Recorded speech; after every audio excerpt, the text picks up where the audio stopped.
Coucou à toutes et à tous, bienvenue sur cette nouvelle vidéo des défis zen où je vous propose mon bilan du défi zen numéro 24. C'était se lever plus tôt et démarrer du bon pied. Alors le titre de ce bilan, ça pourrait être Nobody's Perfect, parce que pour moi ça a été un échec assez cuisant. Voilà, malgré toute ma bonne volonté et certains efforts, vous allez voir.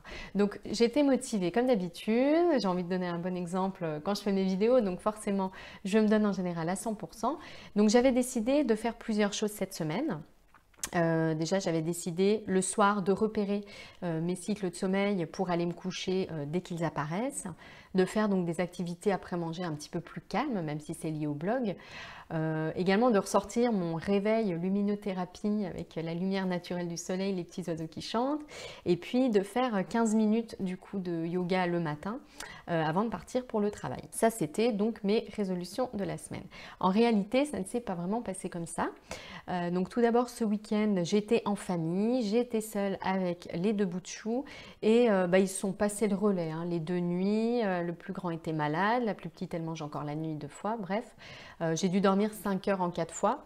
Voilà, clairement, quand on dort 5 heures en 4 fois, on ne se programme pas un réveil plus tôt. Hein, donc voilà, ça a oublié.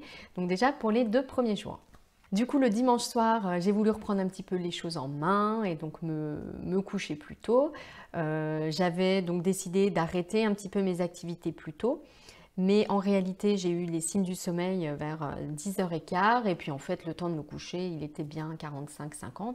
Bon, en soi, pour moi, c'est pas vraiment un problème parce que j'ai pas mal de sommeil en retard avec les tout petits. Du coup, je m'endors vraiment en 5 minutes, quelle que soit l'heure à laquelle je me couche. Donc ça, c'était pas un souci. Par contre, bébé 2 a fait pas mal de bruit jusqu'à assez tard. Donc de toute façon, je n'ai pas pu m'endormir vraiment tôt.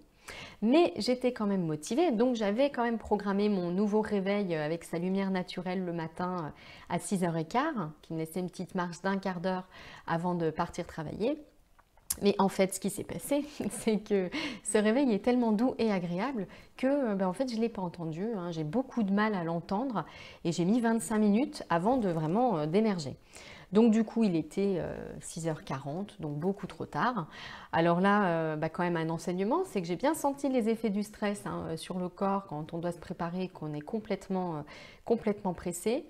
Donc la petite boule au ventre, dans la gorge, le cœur qui bat hyper vite. Voilà, du coup, j'ai pas eu le temps de bien déjeuner, maquillage, enfin bon, bref. Voilà, tout ça a été un petit peu compliqué. Bon, donc du coup, ça ressemble plutôt à un échec assez cuisant. J'ai quand même fait quelque chose, hein, un petit quelque chose dans le sens du défi. C'est qu'en fait, je vais travailler assez loin, 80 km à peu près de chez moi. Et j'avais 2 options pour aller travailler, la voiture ou le train. La voiture, ça me prend à peu près 1 heure tout compris, et le train plutôt 1h30. Mais j'ai quand même décidé de prendre le train, ce qui m'oblige à me lever plus tôt, donc je ne suis pas complètement à côté du sujet. Ça m'oblige effectivement à me lever plus tôt, mais par contre, ça me permet d'avoir quand même 1 heure rien qu'à moi dans le train, le matin et le soir, et c'est vraiment un temps appréciable. Donc voilà comment j'ai utilisé ce temps.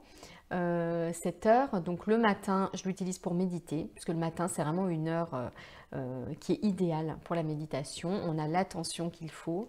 Et puis le soir, je l'utilise plutôt pour bloguer, donc des lectures, j'apprends, j'écris, voilà, sur les sujets qui m'inspirent. Et donc ça me permet d'arriver en forme parce que j'ai eu vraiment 1 heure de temps pour moi dans le train. Voilà, donc c'est juste une petite réflexion et du coup une petite question que je vous pose, c'est peut-être d'essayer de voir dans vos temps de déplacement le matin et puis du coup forcément le soir, si vous ne pouvez pas utiliser un petit peu ce temps également pour vous.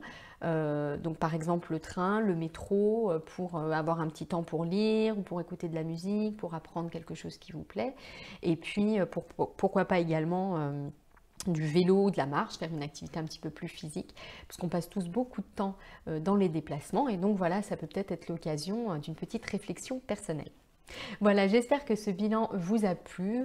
Je vous donne rendez-vous très vite pour un nouveau défi. Si vous n'êtes pas encore abonné, vous pouvez vous inscrire en cliquant juste ici. Voilà, très belle journée à tous et à bientôt.